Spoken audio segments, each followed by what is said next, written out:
नमस्कार, मनी मंत्रा में आप सभी दर्शकों का बहुत बहुत स्वागत है। मैं हूं मुकुल शर्मा।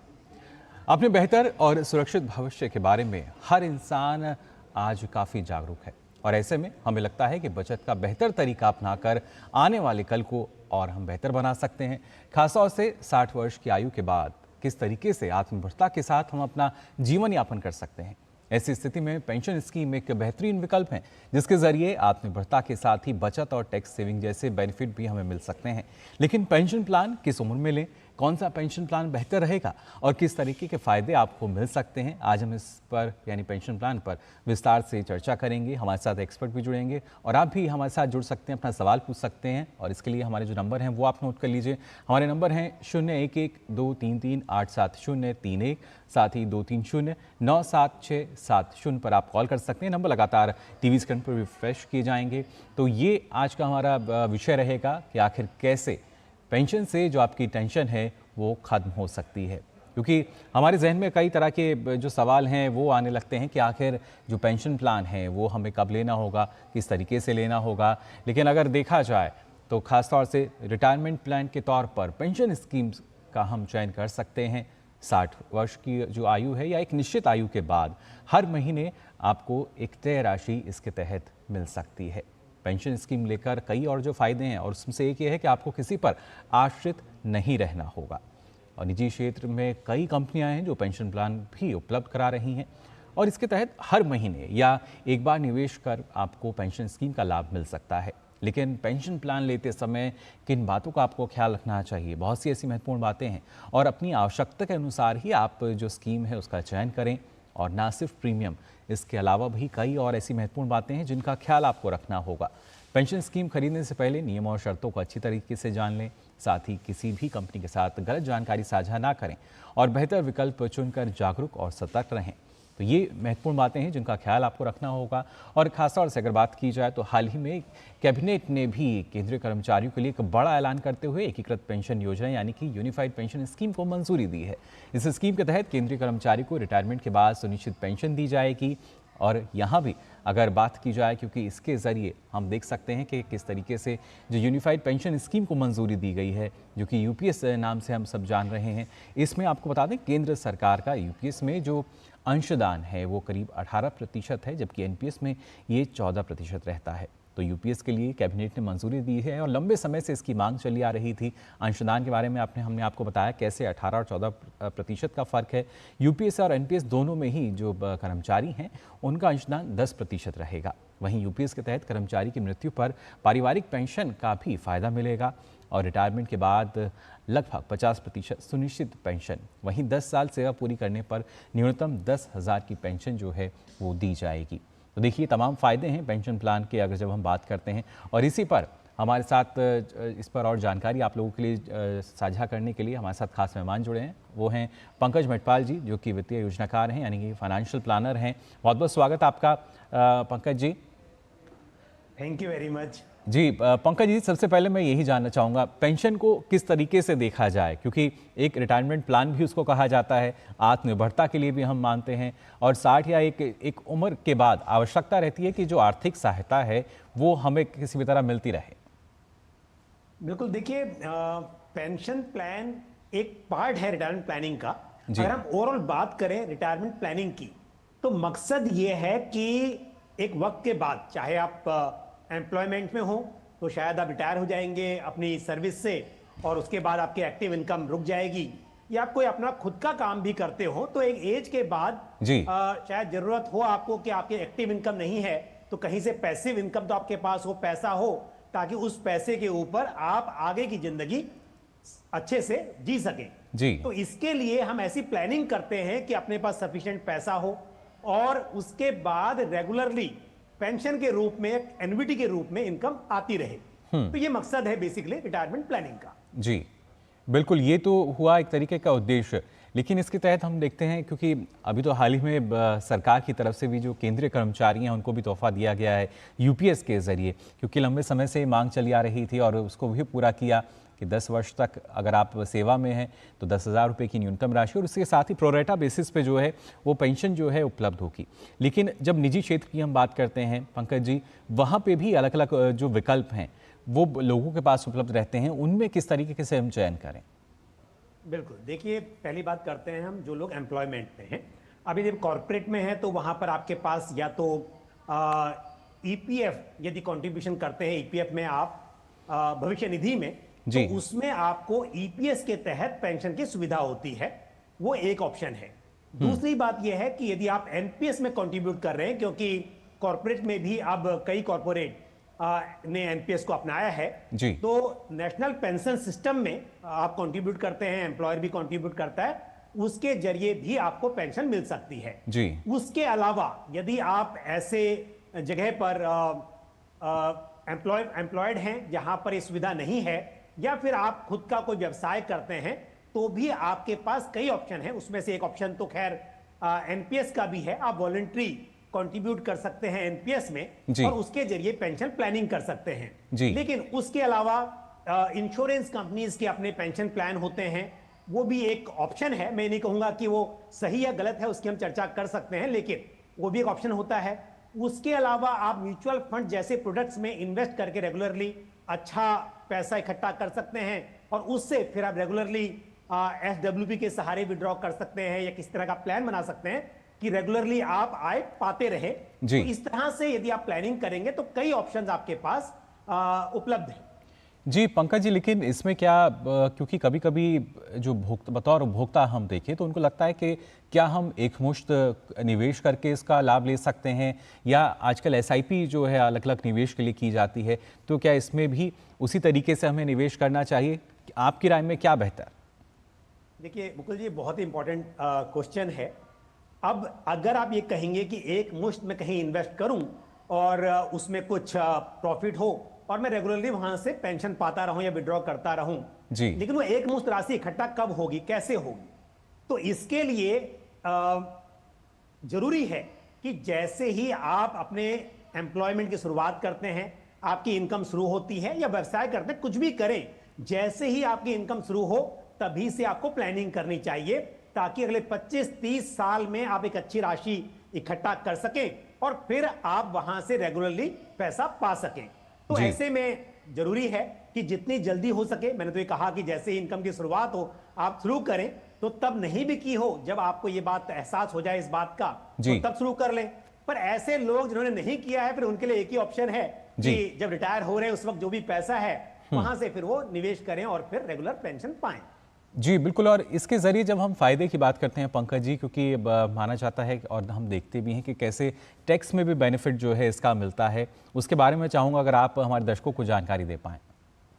बिल्कुल, देखिए अब पहली बात तो यह है कि अगर आप टैक्स की बात कर रहे हैं तो आप ओल्ड टैक्स रिजीम में हैं या न्यू टैक्स रिजीम में हैं, वो आपको तय करना होगा, क्योंकि अब गवर्नमेंट ने 2 ऑप्शन दिए हैं और कई टैक्स पेयर्स के लिए न्यू टैक्स रिजीम जो होती है वो ज्यादा सुटेबल हो जाती है उनकी इनकम के हिसाब से या उनके जो डिडक्शन है उसके हिसाब से। तो शायद उस केस में जो निवेश है उस पर टैक्स का बेनिफिट बहुत ज्यादा आपको नहीं मिल रहा हो। लेकिन मैं फिर भी कहूंगा, यदि आप ओल्ड टैक्स रिजीम में हैं तब तो डेफिनेटली आप यदि इन्वेस्ट करते हैं तो बहुत सारी स्कीम्स हैं जहां पर आपको डिफरेंट सेक्शंस के तहत छूट मिल जाती है। इवन यदि आप एसआईपी कर रहे हैं टैक्स सेवर स्कीम्स में, तो 80C के तहत आपको ईएलएसएस में छूट मिल जाती है।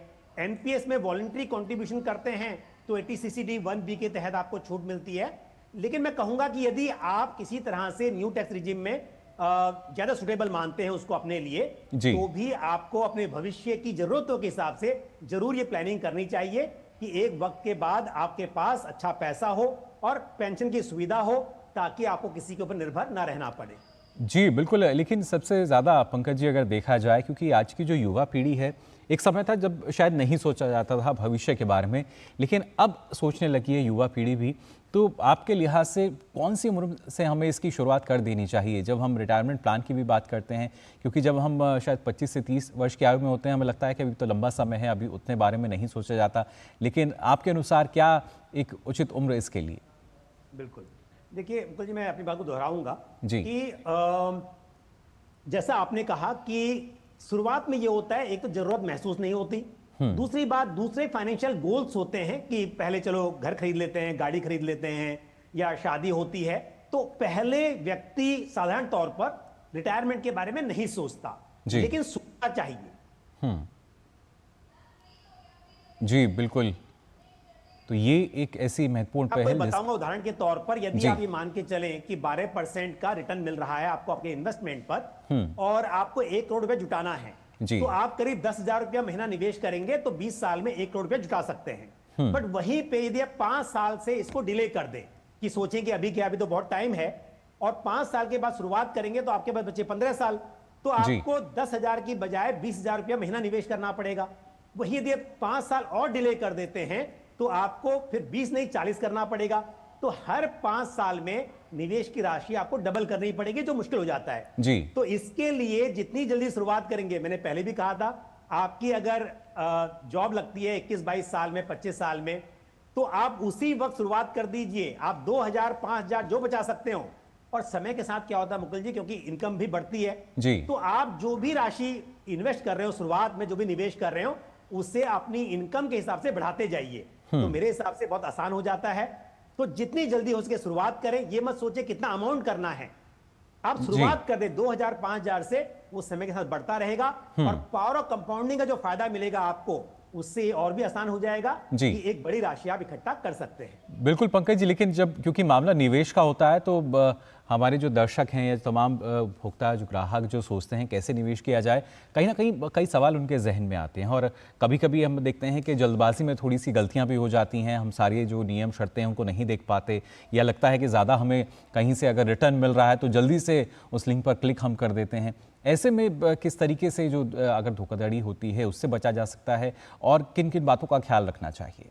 बिल्कुल, देखिए मुकुल जी, ऐसा जो आपने कहा, मैं पूरी तरह सहमत हूं आपकी बात से कि अक्सर लोग निवेश करते हैं जहां उन्हें करने के लिए कहा जाता है, मतलब कि खुद की प्लानिंग करने के बजाय यदि कोई उन्हें अप्रोच कर रहा है कि आप इसमें इन्वेस्ट कर लीजिए, और कई बार बिना सोचे समझे वो उसमें इन्वेस्ट कर लेते हैं। तो सबसे जरूरी है कि पहले तो आप तय कीजिए कि आपके लिए क्या सही है, आपकी जोखिम लेने की क्षमता कितनी है, और आप कितना इन्वेस्ट कर सकते हैं, ये सब बहुत इंपॉर्टेंट हो जाता है। उसके बाद जो भी आप इन्वेस्ट कर रहे हैं उसके बारे में अपने हिसाब से जानकारी जरूर आप उसके लिए कीजिए। डॉक्यूमेंट्स को पढ़िए, ये बहुत जरूरी है।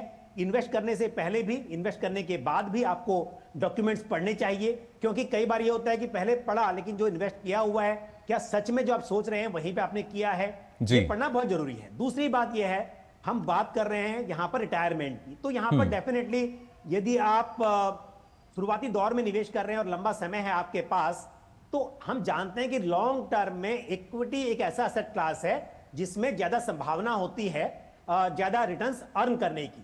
तो लॉन्ग टर्म की प्लानिंग में जरूरी है कि आप इक्विटी को अपने पोर्टफोलियो में शामिल जरूर करें। मैं नहीं कह रहा हूं कि 100%, लेकिन ज्यादा निवेश आपका इक्विटी में होना चाहिए। तो इक्विटी म्यूचुअल फंड्स हो, उसके जरिए निवेश कीजिए। एनपीएस कर रहे हैं तो एनपीएस में भी एक सुविधा है आपके पास कि डिफॉल्ट के बजाय आप अपने हिसाब से LC 50, LC 75 यानी कि लाइफ साइकिल 75 या लाइफ साइकिल 50 करेंगे तो 50% या 70% 5% निवेश जो है वो इक्विटी में होगा आपका। तो इससे आपका पैसा ज्यादा बनेगा। रिटायरमेंट के वक्त या उससे पहले आप कभी भी यदि SIP कर रहे हैं, म्यूचुअल फंड निवेश कर रहे हैं, रिटायरमेंट के नजदीक जब आप पहुंच जाते हैं तब आप कोशिश करें कि इक्विटी में निवेश कम हो ताकि उतार चढ़ाव का जोखिम थोड़ा कम रहे। लेकिन जब आप अब यंग हैं, समय है आपके पास, तो आपको ज्यादा निवेश इक्विटी में ही करना चाहिए ताकि आपको ज्यादा रिटर्न्स मिल सकें और ज्यादा पूंजी आप जुटा सकें। जी बिल्कुल, यानी देखिए एक तरीके से जो सुरक्षित निवेश है वो आपको यहाँ करना होगा। और भी पेंशन से जुड़े तमाम जो सवाल हैं वो हमारे साथ जो एक्सपर्ट जुड़े हैं उनसे हम जानेंगे, लेकिन फिलहाल हम यहाँ रुक रहे हैं छोटे से ब्रेक के लिए, लेकिन ये चर्चा आगे भी जारी रहेगी। एक ऐसा तबका जो रिटायरमेंट के बारे में आज भी बिल्कुल नहीं सोचता वो है औरतें। औरतें कमा के भी वनरेबल हैं। सो एनपीएस एक इक्वालिटी ला रहा है, हम सब एक बराबर प्लेटफॉर्म पे हैं। अपने बेहतर कल को सुनिश्चित करने के लिए एनपीएस जरूरी है। सुरक्षा की गारंटी हर चीज में जरूरी है, चाहे वो मुश्किल स्टंट हो या अच्छी फसल। इसीलिए ले आइए IIL के ट्रैक्टर ब्रांड का शिनबार, जो देता है सुंडी और ट्रिप से सुरक्षा की गारंटी। बात जब पीढ़ियों के लिए बनने वाले घर की हो तो जिम्मेदारी बड़ी हो जाती है। गैलेंट समझता है ये जिम्मेदारी। अब MM रिब्स के साथ गैलेंट एडवांस TMT रीबार, निर्माण का रियल हीरो। मनी मंत्रा में लगातार हम चर्चा कर रहे हैं पेंशन स्कीम्स को लेकर। जी हाँ, अलग अलग पेंशन प्लान जो हैं निजी क्षेत्रों के भी हैं और सरकार भी लगातार यही प्रयास कर रही है किस तरीके से अभी, क्योंकि हाल ही में हमने देखा था जो यूपीएस जो लाया गया, यानी जो केंद्रीय कर्मचारी हैं उनको इस पेंशन का तोहफा भी दिया गया। हमारे साथ हमारे एक्सपर्ट पंकज जो हैं वो लगातार जुड़े हुए हैं। पंकज जी, यहाँ यूपीएस के बारे में आपसे मैं थोड़ी सी जानकारी लेना चाहूँगा, क्योंकि जिस तरीके से इसमें अंशदान की अगर बात कही जाए, क्योंकि बताया गया कि पहले जब हम एनपीएस की बात करते हैं तो इसमें प्रतिशत अलग है और यूपीएस में जो सरकार का अंशदान है वो एनपीएस से ज़्यादा है, लेकिन क्या इसमें जो कर्मचारी हैं उनका कितना अंशदान रहेगा? ये देखिए, एनपीएस और यूपीएस दोनों ही डिफाइंड कंट्रीब्यूशन प्लान है, यानी कि इसमें जो गवर्नमेंट सर्वेंट है उसे कंट्रीब्यूट करना है, क्योंकि स्कीम अभी तक जो यूपीएस की हम बात करें तो सिर्फ अभी सेंट्रल गवर्नमेंट के जो कर्मचारी हैं उन्हीं के लिए ये अभी कैबिनेट ने अप्रूव की है। तो हो सकता है आगे आने वाले समय में डेफिनेटली स्टेट गवर्नमेंट्स भी इसे लागू करेंगे, लेकिन ये बात है कि डिफाइंड कंट्रीब्यूशन प्लान है। तो एनपीएस में 10% कंट्रीब्यूशन था एम्प्लॉय का और 14% कंट्रीब्यूशन एम्प्लॉयर का था। जी, जब तक अगर बात की जाए यूपीएस की, तो यहां पर एम्प्लॉय का कंट्रीब्यूशन तो उतना ही है 10%, लेकिन जो एम्प्लॉयर का कंट्रीब्यूशन है उसे बढ़ाकर 18.5% करने की बात की गई है और हर 3 साल में से रिव्यू किया जाएगा, क्योंकि यहां पर पेंशन गारंटीड मिलेगी। तो क्योंकि एनपीएस में गारंटीड नहीं थी, यहां पर पेंशन गारंटीड मिलनी है, तो इसके लिए समय समय पर रिव्यू किया जाएगा और सरकार को लगेगा कि भाई जो पूरा पैसा बन पाएगा वो कम बन रहा है तो शायद इसको बढ़ाया भी जाए। तो इसके लिए यहां पर ये डिफाइंड कंट्रीब्यूशन भी है कि गवर्नमेंट भी कंट्रीब्यूट करेगी, गवर्नमेंट सर्वेंट भी कंट्रीब्यूट करेंगे, और लेकिन साथ में ये भी गारंटी है कि यहां पर मिनिमम पेंशन मिलेगी। अगर आप 10 इयर्स की सर्विस भी करते हैं तो मिनिमम 10,000 की पेंशन तो यहां पर डिफाइंड है, और रिटायरमेंट के बाद यानी कि 25 इयर्स की मिनिमम सर्विस के बाद आपकी जो सैलरी होगी 12 मंथ्स की बिफोर रिटायरमेंट, उसका जो एवरेज होगा उसका 50% के रेट से आपकी पेंशन तय होगी, और साथ में ये समय के साथ क्योंकि इन्फ्लेशन इंडेक्स से लिंक्ड होगी तो समय समय बढ़ेगी भी। तो मेरे हिसाब से तो ये भी एक अच्छा ऑप्शन है। और ये जो मैंने अंतर पूछा और कंट्रीब्यूशन का, ये थोड़ा सा फर्क है एनपीएस में और यूपीएस में। जी बिल्कुल, ये तो बात हुई यूपीएस की यानी यूनिफाइड पेंशन स्कीम को लेकर, लेकिन जब हम निजी क्षेत्र की तरफ रुख करते हैं या एक आम उपभोक्ता की बात करते हैं, आम आदमी की जो कि चाहता है कि पेंशन स्कीम का फ़ायदा मिले, लेकिन क्या वहाँ भी हम अगर देख के चलते हैं पंकज जी, तो जो पारिवारिक पेंशन है क्या वो वहाँ भी लागू होती है? क्या कोई ऐसी निजी क्षेत्र की कंपनियाँ हैं जो इस दिशा में भी काम कर रही हैं? देखिए, अगर हम कॉर्पोरेट की बात कर रहे हैं, निजी क्षेत्र की बात कर रहे हैं, तो एनपीएस को कई कॉर्पोरेट ने अपनाया है, और मेरे हिसाब से आम निवेशक के लिए एनपीएस बहुत ही अच्छा एक ऑप्शन है। वजह यह है कि वहां पर बहुत सारी चॉइसेस हैं। आप एक्टिव चॉइस ले सकते हैं, जहां पर आप खुद डिसाइड कर सकते हैं कि आपको इक्विटी में कितना निवेश करना है, कॉर्पोरेट बॉन्ड में कितना करना है, गवर्नमेंट सिक्योरिटीज में कितना करना है। और वहीं यदि आपको इतनी नॉलेज नहीं है मार्केट की, तो ऐसे में आपके पास में वहां पर ऑटो चॉइस भी है, जहां पर आपका एज के हिसाब से डिसाइड होता है कि इक्विटी में निवेश कितना होगा, यानी शेयर मार्केट में कितना निवेश होगा, और कॉर्पोरेट बॉन्ड्स और गवर्नमेंट सिक्योरिटीज में कितना होगा। तो मेरे हिसाब से आम निवेशक के लिए ये भी अच्छा ऑप्शन है। और ये सिर्फ इसकी बात नहीं है कि कॉर्पोरेट में आप एम्प्लॉयड हैं और आपके एम्प्लॉयर ने ये एनपीएस को अपनाया है तभी आप कर सकते हैं, वॉलंटरली भी कर सकते हैं। आप खुद अपने आप पीआरएएन अप्लाई करके और फिर आप उसमें कंट्रीब्यूट कर सकते हैं, अच्छा अपना पोर्टफोलियो बना सकते हैं, और एनपीएस के जरिए और एक एज के बाद आप पेंशन पा सकते हैं। जी बिल्कुल, लेकिन इसमें खास तौर से क्योंकि जब निवेश की बात कर रहे हैं पंकज जी लगातार, तो क्या जो निवेश है इसको बीच में हम किसी तरह जो दूसरी प्लान्स आते हैं, क्योंकि निजी क्षेत्र जो है अलग अलग योजनाएं देता है, आकर्षक प्लान भी देते हैं, तो क्या ये भी एक विकल्प रहता है कि उसको अगर हम दूसरे प्लान में चेंज करना चाहें तो एक विकल्प रहता है क्या निवेशक के पास? देखिए, यदि आप एनपीएस में कंट्रीब्यूट कर रहे हैं तो वहां पर एक बात है कि अगर 60 इयर्स की एज से पहले आपको निकलना है तो वहां पर एक मैंडेटरी है कि 80% पैसा जो पूरा इकट्ठा हुआ है वो आपके एनवीटी के लिए ही यूज होगा, 20% ही आप विड्रॉ कर सकते हैं। लेकिन 60 इयर्स की एज के बाद आप चाहें तो आप 60% तक जो टोटल पैसा बना है 60% आप विड्रॉ कर सकते हैं, 40% जो है वो आपका एनवीटी यानी कि पेंशन बाय करने के लिए इस्तेमाल होगा। तो ये सुविधा है, बट ऐसा नहीं है कि आप पूरा यहां से एग्जिट कर जाए। हाँ, अगर टोटल कॉर्पस आपका छोटा है उस केस में सुविधा दी हुई है कि आप जैसे 5 लाख तक का ही आपका पूरा पैसा बना है 60 इयर्स में, तो आप पूरा पैसा विड्रॉ कर सकते हैं, तब आपको एन्युटी बाय करने के लिए मैंडेटरी नहीं है। जी, लेकिन बिल्कुल। मैं फिर भी कहूंगा कि किसी भी निवेशक को सिर्फ एक ही प्रोडक्ट पर निर्भर नहीं रहना चाहिए। आप एनपीएस में भी निवेश करें और साथ में आज म्यूचुअल फंड्स में बहुत सारे ऑप्शंस हैं, तो वहां पर भी अपने जोखिम लेने की क्षमता के अनुसार थोड़ा पैसा निवेश करें और जी। उसके जरिए भी रिटायरमेंट की प्लानिंग करें। जी, तो इसमें पंकज जी, जैसा आप कह रहे हैं, क्योंकि सिर्फ एक ही प्लान पर निर्भर ना हो, अलग अलग प्लान्स जो हैं उनको लेके आपको चलना चाहिए, म्यूचुअल फंड की तरफ भी और निवेश के लिए जो हम पेंशन की बात कर रहे हैं इसकी तरफ भी। लेकिन क्या इसमें जो हम अगर जिस तरीके से देखते हैं अंशदान जो हमारा होगा, या जिस तरीके से निजी क्षेत्र में हम देखते हैं कि जो हमारा प्रीमियम अमाउंट है, क्या उसमें किसी तरह का बदलाव हम कर सकते हैं? जैसा शुरुआत में शायद हमारे पास जो हमारी अर्निंग है वो कम है, लेकिन आगे अगर वो बढ़ती है उसी हिसाब से हम इसको बढ़ा सकते हैं क्या?